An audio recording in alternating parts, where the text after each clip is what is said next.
In fact, the only thing at this party that you two actually paid for are your breasts. Jealous? I'm jealous. I'm just dying to look like this.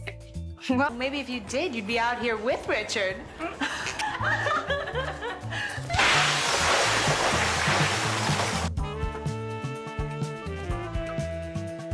Sex and the City is a timeless classic that generations of women have loved so much that many of us have gone on to identify as either a Carrie, a Miranda, a Charlotte, or the most iconic of the women, Samantha Jones. Real baddies wanted to be Samantha because Kim Cattrall's performance as Samantha Jones cemented the character as one of the baddest bitches to ever do it, okay?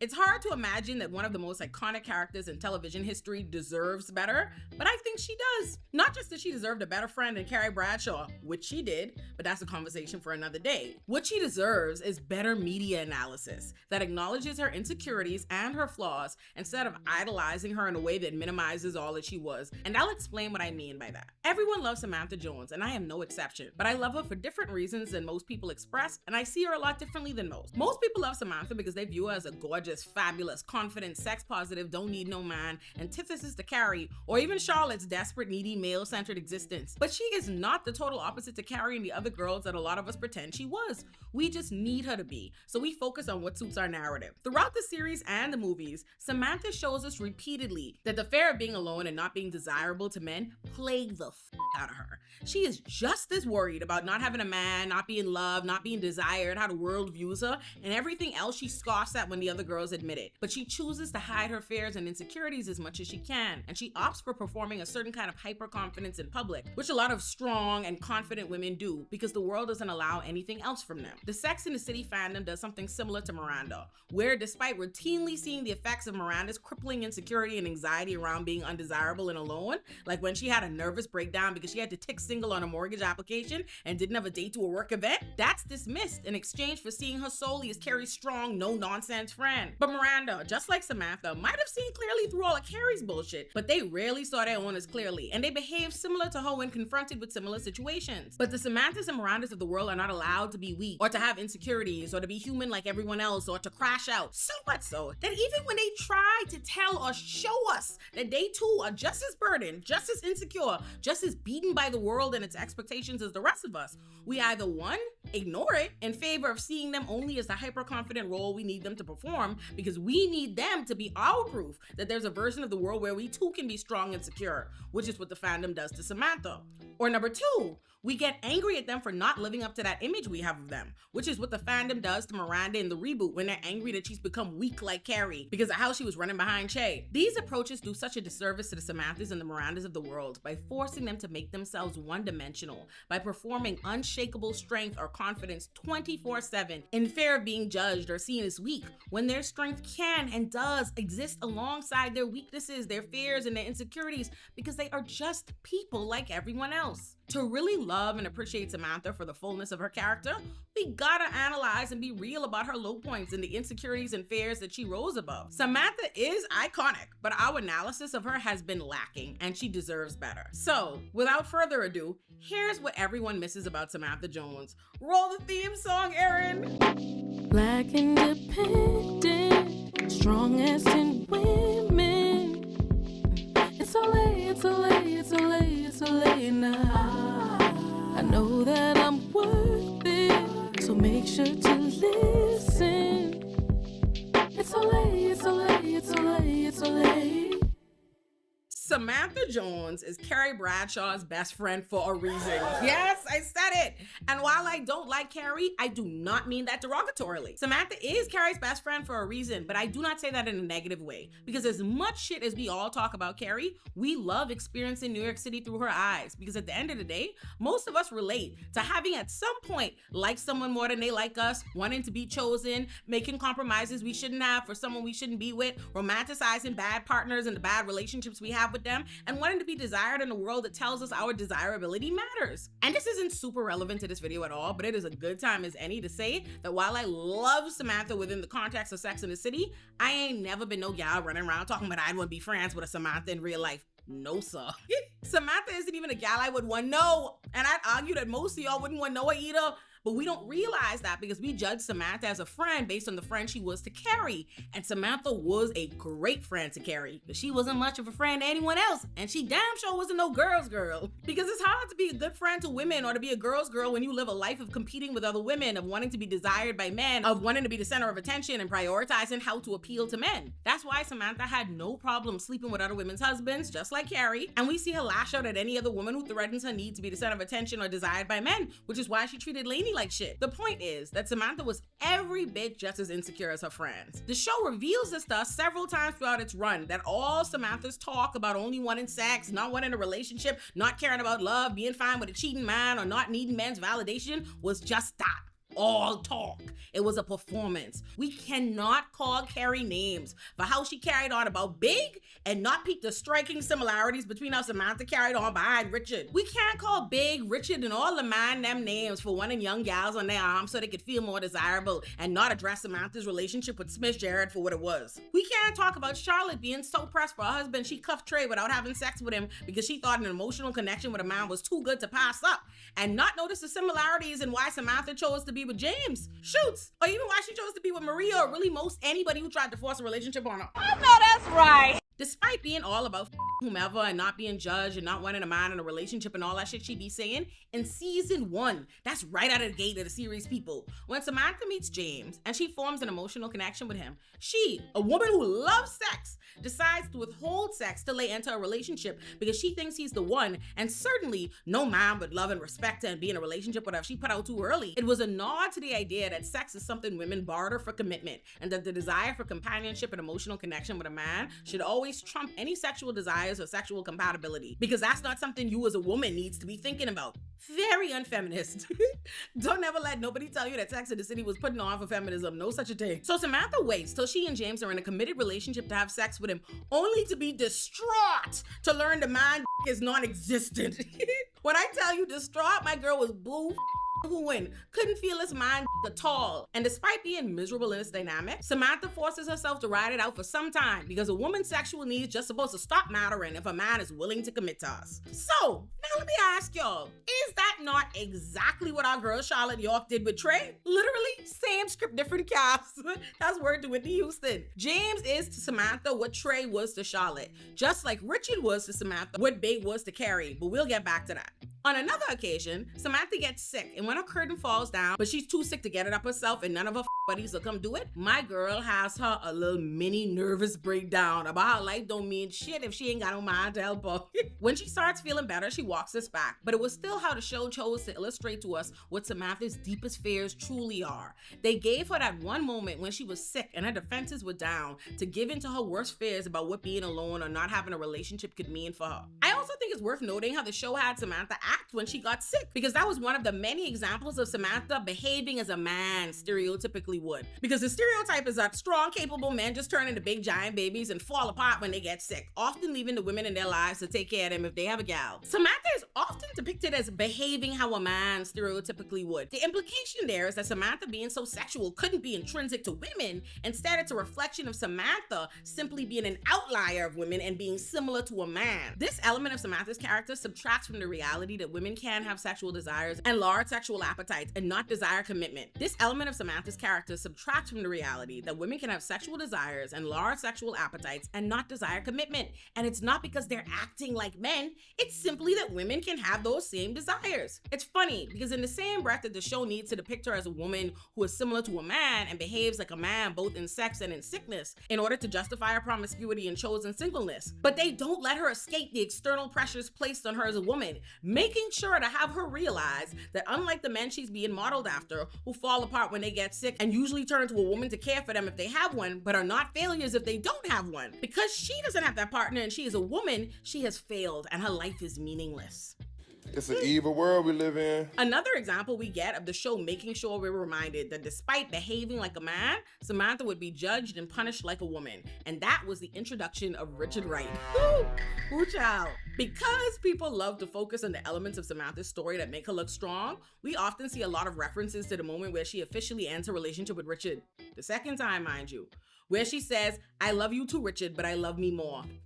But child, as a strong woman who has done and owned a bunch of weak, goofy shit to become the strong woman I am today, watch my video 5 terrible, horrible, no good, very bad, super raggedy men for proof. We not gonna keep gliding past the shit Samantha was doing behind Richard, because I would argue that the only reason Samantha and Richard is not a worse relationship than Big and Carrie is because it was significantly shorter and Richard didn't have to die for Samantha to leave him. But I also want to remind everyone that Samantha was pressed for Big when she first met him. He just happened to curve her. She ain't no better than Carrie, and she likes the same kind of ass. But I would argue that Richard was much, much worse than Big as a person and had even less respect for Samantha than Big had for Carrie. In season 2, episode 6, Samantha flippantly tells her anxious girlfriends that all men cheat because they're biologically designed to do so, and that it's basically just something they should accept because Samantha good for making it seem like she's an unbothered pimp. And Carrie and them just a bunch of worried assholes. Meanwhile, when Richard cheats on Samantha loses her whole ass mind. My girl was acting the ass, okay? All over Manhattan. She was running around the cities hanging flyers about Richard being a cheating dog. Ma'am, it's against city law to deface public property. This man said he loved me, and I caught him eating another woman's pussy. Carry on. My God, the gal was making public spectacles, doing mess like throwing a party at this man's house without his permission, only to lose her rabbit ass mind when she see he have young gals there at the house, which ends up making my gal feel dead insecure about her age and her breasts, prompting her to crash the out. In fact, the only thing at this party that you two actually paid for are your breasts. Jealous? I'm jealous. I'm just dying to look like this. Well, maybe if you did, you'd be out here with Richard.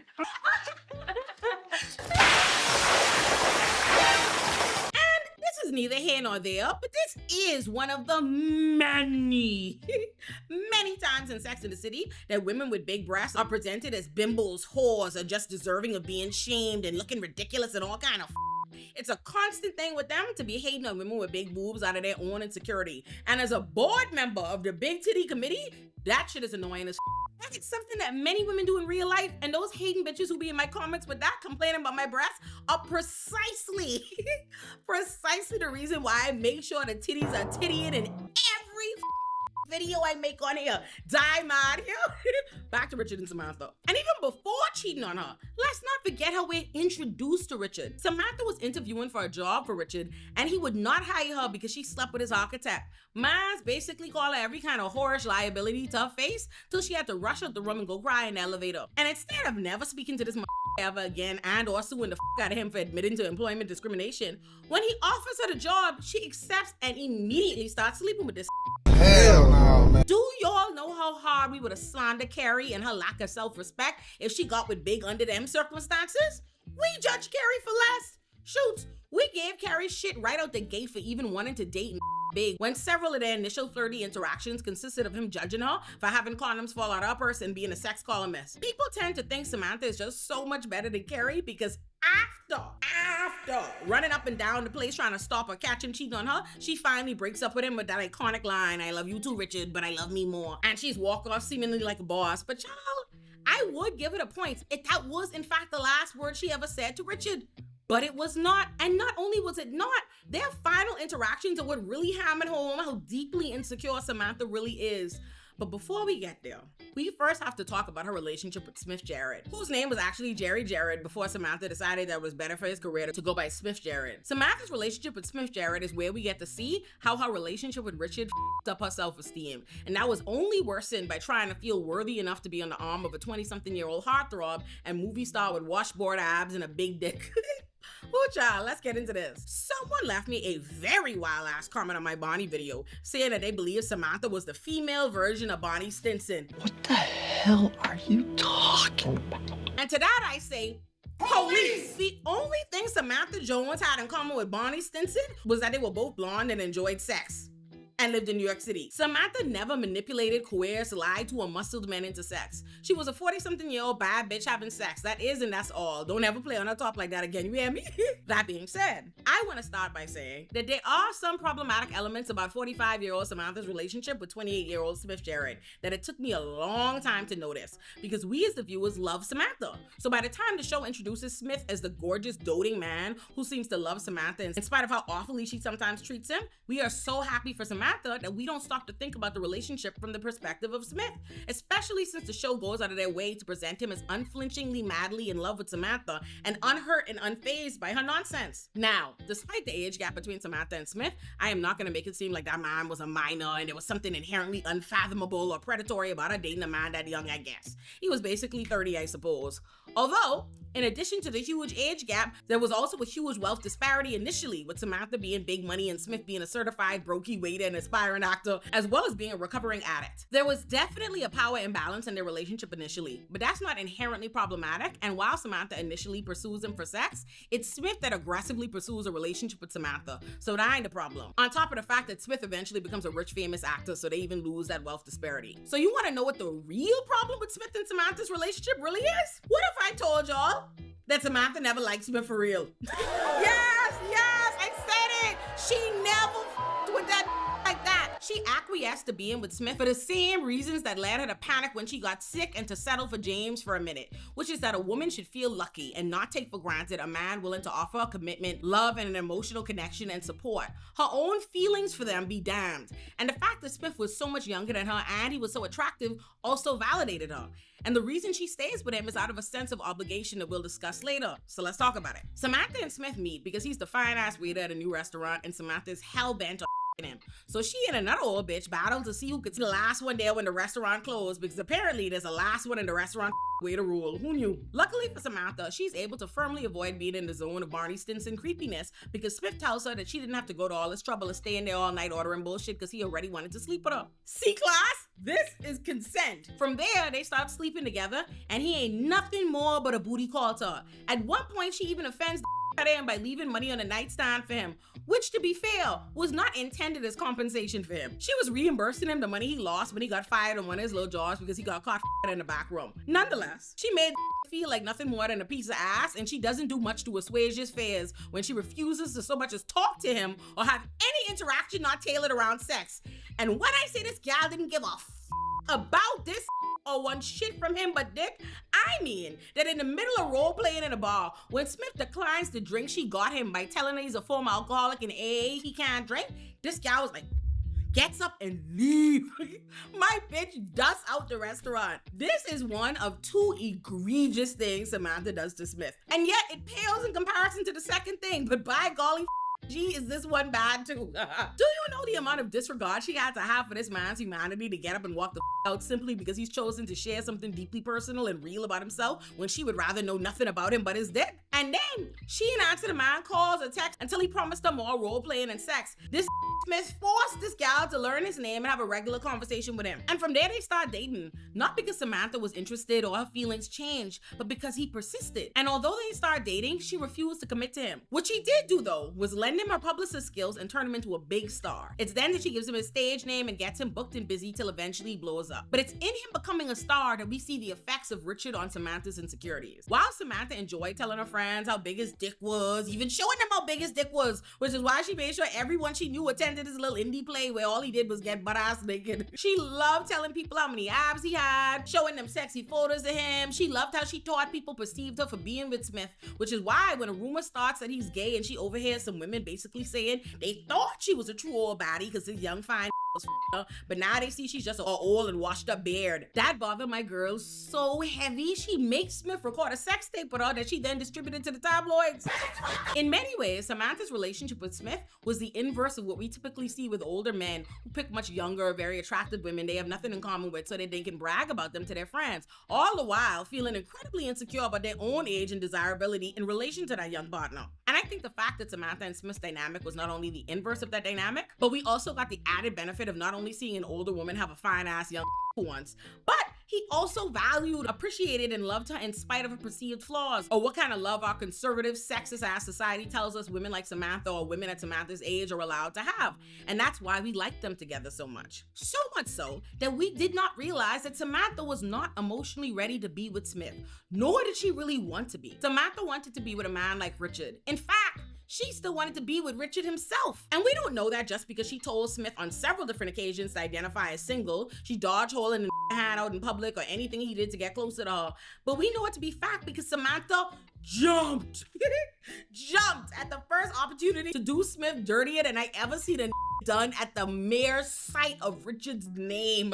This gal declines to go to a party with Smith because it's like a Teen Choice Award party or some shit like that, and she don't want to do any teeny bopper kid shit with Jared until she learns that Richard is hosting the party. And then of course this bitch goes with Smith to the party, and as soon as Richard see her, she decided she couldn't give a less if Smith live or die. I also think it's worth mentioning the hypocrisy of Richard trying to ridicule her for being with a young man, like he don't be with all the young bitches. Remember the party where Samantha crashed out? Innocent. He could use young women as proof of his desirability and success. But when Samantha does the same, he needs to try to make her feel ashamed. This yeah, that's the way society is set up, but we didn't get into that. This guy leaves Smith cold right in front of his face to get on the elevator and go Richard. And when he tries to stop her, she tells him some wild shit about how he needs to go play with his friends and she'll play with hers. You going, babe? Richard wanted to show me one of his remodeled suites. Cool. Can I come? No, Smith, you can't come. Look, this was fun, but where's it going? Gorgeous. You go play with your friends, and I'll go play with mine. Oh my God. And then when the experience with Richard was awful, the man was from the back complaining about all his trials and tribulations. Samantha starts to break down, realizing she don't know what the she doing. And when it's done, she rides the elevator back down, where she ends up meeting Smith, waiting for her at the bottom of the elevator, saying he wanted to make sure she got home safe. At which point she bursts into tears, collapses into his arms, telling him she doesn't know what's wrong with her or why she would push him away. Let me tell y'all, like, this shit's so crazy because I have watched this show 1,000,000 times. And the first 999,000 times I watched it, this always felt like such an emotional scene that showed the magnitude in which Smith loved Samantha and how he was willing to love her through whatever thing she was going on internally that would make her do some wild ass shit like that to him. But one day, it suddenly occurred to me, are we all out of our minds? If a man did to a woman what Samantha did to Smith, we would call that man everything but a child of God. There would not be nothing under the sun that could convince us that woman should take him back and comfort him as he cried about cheating on her. But child, you don't know how men be writing manic pixie dream girls that men can fantasize about being with? Well, that's what Smith Jared is for women. This fine-ass, young, famous dreamboat who could have any gal he want, but he's so emotional and in love with you and ride or die that he will let you walk out on his admission of alcoholism, then leave the next party you took him to. Smith is written as though he is immune to pain because trust that Samantha used to be laying the emotional hurt on this. Oh my God. So it's through him staying with her in this moment that she cheats on him with Richard bold cold in front of his face that gets her to finally commit to him, despite the fact that she previously felt embarrassed by him and that he was too young for her interest-wise. And although Samantha and Smith's relationship has a lot of sweet moments and we really get to see how much Smith loves her through Samantha's battle with cancer, what's also evident is how deeply her self-esteem was affected by Richard and how dating Smith worsened those issues for her. In fact, let's think back on how Samantha finds out she has cancer. If you notice, from the time Richard cheats on Samantha with them young bitches that he was at the beach house and she saw their big breasts, from then on, my gal is not satisfied with getting older or the size of her breasts. You see it come up several times throughout the series. And that gets even worse when she starts being photographed with Smith in magazines, which is precisely what led her to a plastic surgeon who ended up discovering that she had breast cancer. So throughout her relationship with Smith, we see Samantha doing everything she can to avoid Smith seeing her as getting older and or less desirable, which is why she panics when she finds a gray pubic hair and dyes her shit bright red orange, tries to hide cutting her hair, and resorts to Botox and a horrible chemical peel. Ultimately, because Smith stays with Samantha while she had cancer, she moves with him to LA and stays with him a lot longer than she truly wanted, before eventually leaving when her girls finally point out to her that she cannot be with someone out of obligation and it's okay for her to choose herself. So that's what she did. Now, I have not pointed out all of Samantha's insecurities and every time she acted just like Carrie, Charlotte, and Miranda as a criticism of her.